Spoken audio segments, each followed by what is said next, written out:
L'équipe de France finit deuxième de son groupe et sera donc dans la partie de tableau la plus compliquée. C'est le programme de Rodez épisode 12. Bonsoir à tous et bienvenue sur Balle au pied. Ravi de vous retrouver pour évoquer la fin de cette phase de poule. On arrive doucement vers cette fin de phase de poule. Il ne manque plus que les matchs du groupe E et du groupe F demain, puis ensuite on s'envolera vers le début des huitièmes de finale. On va évoquer aujourd'hui essentiellement le match de l'équipe de France face à la Pologne, la France qui a concédé le nul un but partout. Avant de commencer la vidéo, comme d'habitude, le petit like, l'abonnement, le commentaire, vous connaissez déjà. Pour mieux référencer la chaîne durant cette euro, on est là tous les jours pour parler de cette magnifique compétition. Et sans plus tarder, parlons donc de ce qui s'est passé aujourd'hui. On va parler essentiellement de l'équipe de France. Avant de parler de l'équipe de France, on va très vite balayer ce qui s'est passé ce soir. Les matchs du groupe C qui ont été deux matchs bien pourris, il faut le dire. D'un côté, l'Angleterre qui n'a pu me faire que 0-0 face à la Slovénie. Une Angleterre qui, encore une fois, proposait pas grand-chose, très très poussif dans le jeu. Un manque de cohésion. Offensivement, les joueurs se marchent dessus. L'Angleterre qu'on connaît de Southgate depuis le début du tournoi. On a vu des choses tout de même. L'entrée de Palmer en fin de match qui a fait beaucoup de bien. Palmer qui était plutôt bon, qui je pense a marqué des points. Gallagher qui a été mis au milieu de terrain en lieu et place d'Alexander-Arnold, qui a réussi à faire pire qu'Alexander-Arnold, c'est pour ça qu'il est sorti d'ailleurs à la mi-temps, et un match nul 0-0 que la Slovénie est allée arracher, la Slovénie qui se qualifie elle pour la première fois de son histoire pour les phases finales d'une compétition internationale. Elle sort des poules en finissant meilleur troisième, puisque dans l'autre match, on a eu un match nul 0-0 entre le Danemark et la Serbie, une équipe danoise qui n'avait besoin que d'un nul, une équipe danoise qui tout de même fait peur face à la Serbie, même si la Serbie, il faut le dire, n'a rien proposé encore une fois. Très déçu de la Serbie qui, une fois de plus, après la Coupe du Monde 2022, est éliminée dès les phases de poule. Une équipe danoise qui a eu autant de mal que face à la Slovénie et encore plus que face à l'Angleterre, bizarrement. Le Danemark, elle est qualifiée pour les huitièmes de finale et affrontera l'Allemagne en huitième. Un gros programme pour les Danois. On en parlera lorsqu'on verra un petit peu le tableau en fin de vidéo. Mais donc parlons avant tout de ce match de l'équipe de France. Un but partout face à une équipe de Pologne déjà éliminée. Et la France finit donc deuxième de son groupe. Pourquoi ? Parce que dans l'autre match du jour, en parallèle, il y avait l'Autriche qui s'est imposée 3-2 face aux Pays-Bas. L'Autriche donc qui finit première de ce groupe avec 6 points devant la France à 5 points et les Pays-Bas à 4 points qui sera meilleur troisième. L'Autriche qui est l'équipe tout de même dans ce groupe qui a le plus proposé, j'ai envie de dire, de jeux, de tactiques. Certes, ça a été un petit peu compliqué lors du match inaugural face à l'équipe de France, mais finalement, une belle victoire face à la Pologne et une grosse victoire face aux Pays-Bas pour les hommes de Ralf Rangnick qui confirment que c'était l'équipe un petit peu surprise, outsider de cet Euro. Elle est donc qualifiée pour les huitièmes de finale. Tout comme l'équipe de France, mais comme j'ai dit, n'a pu faire mieux que le match nul un but partout face à la Pologne à Dortmund, face à une équipe donc déjà éliminée qui en plus avait fait tourner.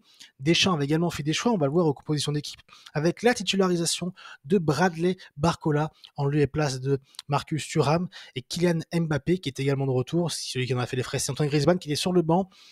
Ça a pu poser des questions, on en parlera en fin de débrief par rapport justement à cette gestion du groupe de Didier Deschamps. Sinon, aucun changement. Chouamini était bien là comme face aux Pays-Bas. Idem pour Kanté et Rabiot. Une défense inchangée et Marc Mignon dans les buts.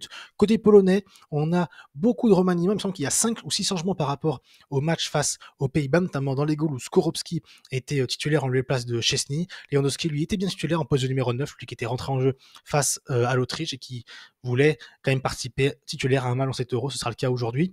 L'équipe de France qui a globalement, j'ai envie de dire, dominé le match, sans être brillant, attention, mais elle a globalement eu les plus grosses occasions. Ça a commencé en rebattant en première mi-temps avec ce premier débordement d'Ousmane Dembélé. Ousmane Dembélé qui a été quand même, il faut le dire, beaucoup plus tranchant que lors de ces deux premiers matchs. Certes, encore une fois, dans le dernier geste, ça a été horrible dans ses choix, dans ses gestes également, où ses centres, combien de centres sont arrivés, j'ai envie de dire, au troisième poteau, sans trouver de partenaire, notamment en deuxième mi-temps, qui est horrible alors qu'il a fait la différence. Mais il a tout de même beaucoup plus provoqué, beaucoup plus joué de manière verticale, et ça a mis du danger comme cette action, où son centre n'a malheureusement pas trouvé Kylian Mbappé, qui était juste devant le but de Skorupski, mais il va arriver au deuxième poteau sur Théo Hernandez, qui va la reprendre, j'ai envie de dire, d'un coup, et ça va arriver sur le gardien polonais qui va faire sa première parade du match, lui qui a été d'ailleurs élu homme de match, qui a écœuré les joueurs français, Skorupski, à juste titre, parce qu'il a vraiment fait un énorme match. L'équipe de France va cependant également se faire peur, notamment en transition. On a senti un milieu de terrain très très en difficulté, notamment Aurélien Tchouaméni, qui on sent n'est pas encore à 100%. Il a été, je trouve, trop de fois trop loin de son vis-à-vis, ce qui a laissé beaucoup de champ aux joueurs polonais en transition de pouvoir aller à gauche, à droite, et sur ce côté droit notamment, où Jules Koundé également a fait plutôt bon match, mais là encore qui se fait déborder par Zalewski. Il va y avoir ensuite un centre, il me semble que c'est Zelensky qui va centrer pour trouver Lewandowski tout seul dans la surface de réparation entre Saliba et Hernandez qui était un petit peu en retard, et sa tête va passer juste à côté du but de Mike Maignan. Encore une fois, on est passé pas loin de l'équipe de France, du côté de l'équipe de France, de te faire surprendre. La France, si je rappelle, devait faire mieux que les Pays-Bas pour espérer finir premier de son groupe. À ce moment-là, évidemment, dans le match d'à côté, ça se chamboulait parce que l'Autriche a ouvert le score, après ça a été égalisé. Enfin bon, il y a eu beaucoup de vies différentes dans le classement de ce groupe, mais l'équipe de France, en tout cas, devait l'emporter. L'équipe de France va pousser, elle va bien finir la première mi-temps, notamment avec cette bonne période de Bradley Barcola qui a fait plutôt un bon match sur son côté gauche et qui a marqué des points. On en parlera en fin de débrief également, je pense, aux yeux de Didier Deschamps. Là, on a un jeu à 3 entre Adrien Rabiot, qui était moins en vue aujourd'hui, mais qui est présent dans cette action. En une touche, j'ai envie de dire, Mbappé va trouver Bradley Barcola, qui va la dévier d'abord pour lui-même, mais la vitesse et l'élan pris par Kylian Mbappé va le faire arriver devant Skorupski, et il va y avoir encore un énorme arrêt du gardien polonais. En deuxième mi-temps, idem. Après un corner, il me semble que c'est Hernandez qui décale Kylian Mbappé, qui va enrouler son ballon, pas assez malheureusement, en tout cas pas assez haut. Ça va être encore une fois dégagé tranquillement par le gardien polonais. On voit que l'équipe de France pousse, mais encore une fois sans être brillante dans le jeu et en se faisant peur en transition, même si ça n'est jamais arrivé, j'ai envie de dire, à une phase vraiment dangereuse pour l'équipe de France, née sur cette tête de Robert Lewandowski. On va avoir ensuite, vers l'heure de jeu, cette première vraie différence de Ousmane Dembélé qui va partir de son camp, qui va faire une grande percée avant de se faire faucher en pleine surface de réparation. Ça va donc être un penalty pour l'équipe de France, penalty qui va être sifflé par l'arbitre Marco Guida, et c'est Kylian Mbappé, le capitaine masqué, qui va ouvrir le score pour l'équipe de France et ouvrir son compteur but dans un Euro, lui qui n'avait pas marqué lors de l'Euro 2021. Il ouvre son compteur, lui qui, il faut le dire, a fait son meilleur match de l'Euro après son match face à l'Autriche où il avait été bon, mais un petit peu en dedans. Aujourd'hui, il a vraiment été partout. C'est d'ailleurs un petit peu aussi son défaut, j'en parlerai en fin de débrief. Mais donc, la France ouvre le score, et là, il y a un choix étrange du Didier Deschamps. Il va y avoir un triple changement assez étonnant où il va sortir Barcola, il va sortir Kanté et il va sortir Rabiot pour faire entrer Camavinga, Griezmann et Giroud. Choix qui donc peut un petit peu être bizarre, comme si le match était fait, j'ai envie de dire, comme si l'équipe de France avait assuré l'essentiel, sachant que dans l'autre match, il me semble que l'Autriche menait à ce moment-là 2-1 face aux Pays-Bas. L'équipe de France, donc, et Deschamps qui fait un choix, ça casse un petit peu le rythme, ça casse la dynamique, surtout que Barcola faisait plutôt un bon match et qu'il avait vraiment les cannes pour faire un match entier, lui qui avait été plutôt bon, qui avait d'ailleurs eu, juste avant ce changement, une occasion de marquer sur magnifique récupération, un débordement sur tout le côté gauche français. La France va donc mener au score, elle va gérer entre guillemets, c'est-à-dire elle va arrêter un petit peu de jouer, arrêter de se projeter, même s'il va y avoir une ou deux situations pour notamment Antoine Griezmann qui va encore une fois faire une entrée compliquée aujourd'hui, et ça va arriver à un quart de la fin, à cette action. C'est Lewandowski, il me semble, qui fait une louche qui arrive dans la surface sur Swiderski qui était rentré en jeu, qui a le temps de contrôler, et là Upamecano qui avait été déjà victime, qui avait plutôt déjà fait une faute en première mi-temps, il avait été énormément en retard, il avait laissé son pied traîner sur un milieu de terrain polonais, qu'il a fait de même, où il va clairement mettre un coup de pied à Swiderski en pleine surface de réparation, un geste non maîtrisé, un petit peu ces vieux démons du Bayern Munich qui ressortent du côté d'Upamecano.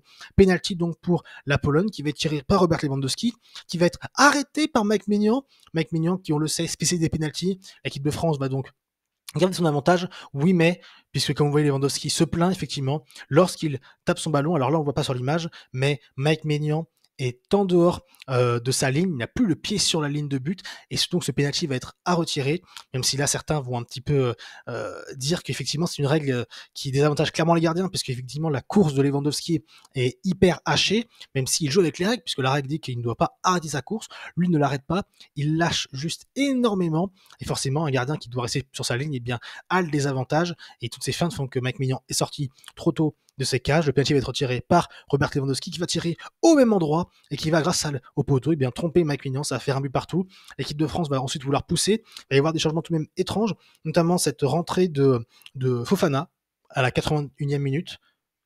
Pourquoi faire ce changement? Pas vraiment compris l'idée de faire rentrer Fofana à un moment donné où l'équipe de France doit les marquer, puisque dans l'autre match, on sait que l'Autriche mène et va certainement aller gagner. Donc pour faire rentrer un milieu de terrain, il fait rentrer Colomboigny à 5 minutes de la fin, pour justement pas le faire rentrer bien avant, à la place de Fofana justement, et laisser Fofana sur le banc, pour laisser Dembélé sur le terrain avec Colomboigny, Mbappé, Griezmann, Giroud, y avoir vraiment, j'ai envie de dire, une ligne de 4 attaquants, et Griezmann en numéro 10. Bon, choix étrange de la part Didier Deschamps, encore une fois, mais pourquoi pas. Sauf que l'équipe de France va pousser, mais elle ne va jamais réussir à égaliser. Ça va faire un but partout. L'équipe de France qui donc va finir deuxième de ce groupe et qui clairement a fait une phase de poule pas loin d'être catastrophique, en tout cas dans le jeu. Voilà, une équipe de France qui, pour la première fois sous l'ère Deschamps, ne finit pas première de son groupe dans une compétition internationale. C'était plus arrivé depuis 2012 et Laurent Blanc à l'Euro. Une équipe de France qui aujourd'hui a montré des choses, j'ai envie de dire, de retenir de bon la performance de Bradley Barcola, qui je pense a, dans la tête du Didier Deschamps, marqué des points pour être titulaire, ou en tout cas pour être à minima le 12e homme qui va faire la différence dans un match, soit pour aller marquer, soit pour, j'ai envie de dire, essayer d'aggraver un score si l'équipe de France est en ballottage favorable. Et après, sinon, c'est un petit peu tout ce qui est bon aujourd'hui.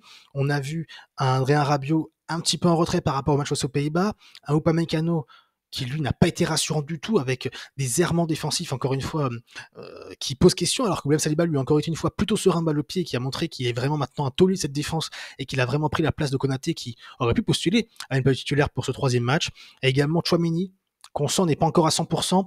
La question était de savoir si c'était pas un peu tôt pour le faire jouer face aux Pays-Bas, sauf qu'évidemment, les insiders, ceux qui suivent l'équipe de France, disent qu'il y a ensuite un esprit de groupe et que ça faisait jaser du côté de Tchouaméni de ne pas jouer alors qu'il était en mesure d'être titulaire et surtout qu'il voit qu'un joueur comme N'Golo Kanté qui n'était pas prévu dans le scénario est bien titulaire. C'est pour ça que Deschamps se sent obligé de le mettre, mais est-ce que ce n'est pas au détriment de l'équipe et de l'équipe qui, on le sent, eh bien, casse un petit peu cette dynamique au milieu de terrain où l'équipe de France peut dominer parce que Tchouaméni est en grande difficulté ce soir.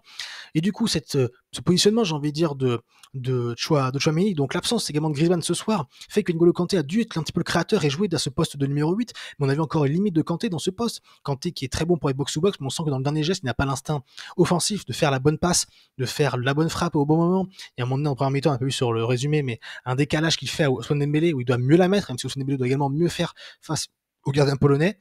Euh, voilà, et alors Mbappé, c'est la question qu'on peut poser sur Didier Deschamps, c'est que Mbappé, on le sait, il préfère jouer neuf, même si moi je le préfère côté gauche.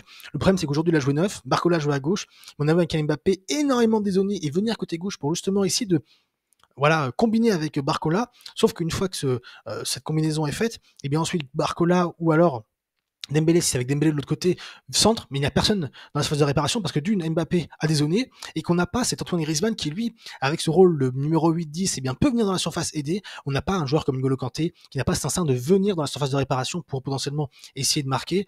Et aujourd'hui, ça a pêché parce qu'on a vu de nombreux centres, soit qui allaient nulle part, ou alors qui allaient directement dans les pieds d'un Polonais qui était à l'aise pour pouvoir récupérer le ballon dans ses phases de centre. On avait également Ousmane Dembélé qui, une fois encore dans le dernier geste, a fait des centres catastrophiques.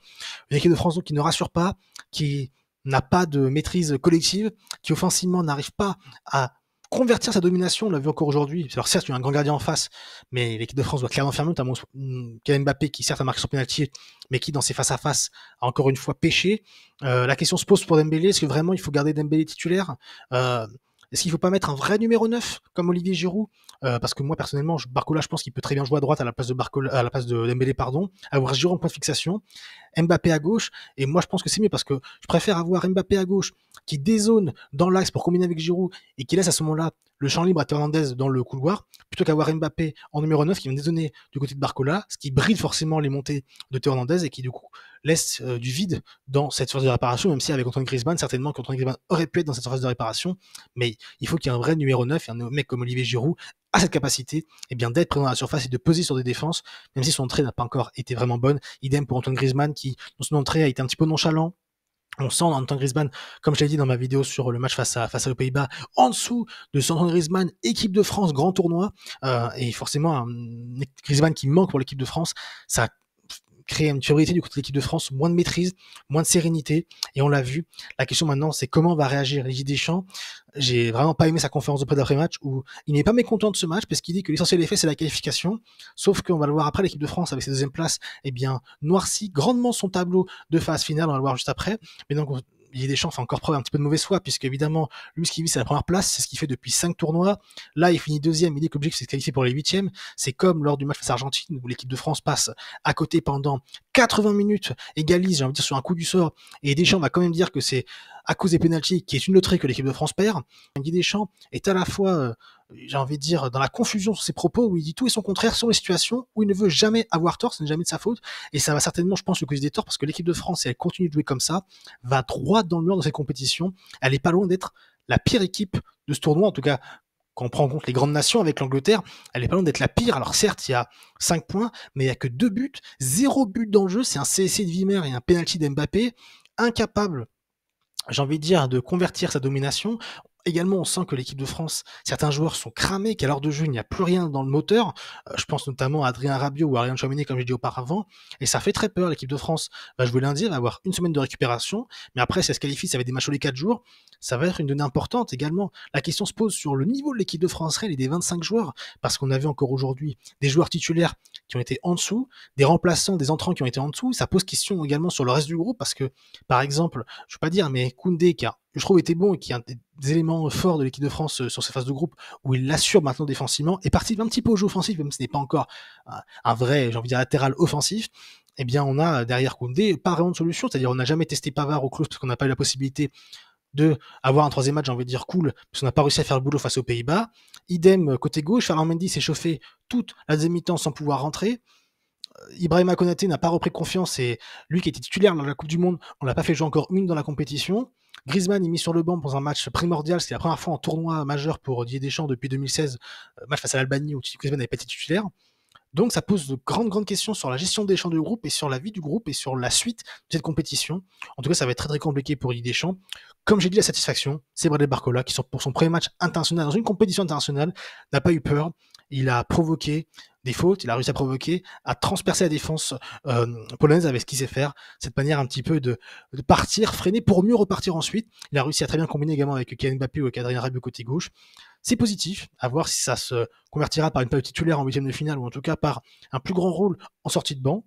C'est ce qu'il faudra voir, en tout cas c'est le point positif vraiment de cette journée, c'est Bradley Barcola qui a assumé son statut de jeune espoir, qui veut se faire sa place en équipe de France. Voilà donc, à la fin de cette journée, le classement, comme j'ai dit, l'Angleterre qualifiée première de son groupe, le Danemark deuxième devant la Slovénie, ça se joue au nombre de cartons jaunes, parce que le Danemark et la Slovénie ont, vous voyez, d'abord fait un partout dans la confrontation directe, ils ont le même nombre de buts marqués, même nombre de buts encaissés, même différence de buts. Ça s'est donc joué au fair play et au carton jaune. C'est pour ça que le Danemark est deuxième et la Slovénie troisième. Et dans le groupe D, l'Autriche est donc première de ce groupe. L'équipe qui a le plus proposé est récompensée. La France deuxième, les Pays-Bas troisième et la Pologne déjà éliminée, qui prend quand même un point face à l'équipe de France. C'est dramatique, mais la Pologne, le seul point qu'elle a pris, c'est face à l'équipe de France. C'est comme ça. Maintenant, forcément, le tableau a changé puisque la France se retrouve dans la partie tableau, donc comme je vous l'ai dit, la pire où elle pouvait se trouver, c'est-à-dire avec l'Espagne, l'Allemagne, le Portugal et donc l'équipe de France qui jouera à 18h le 1er juillet son huitième de finale face au deuxième du groupe E, groupe où il y a potentiellement la Belgique.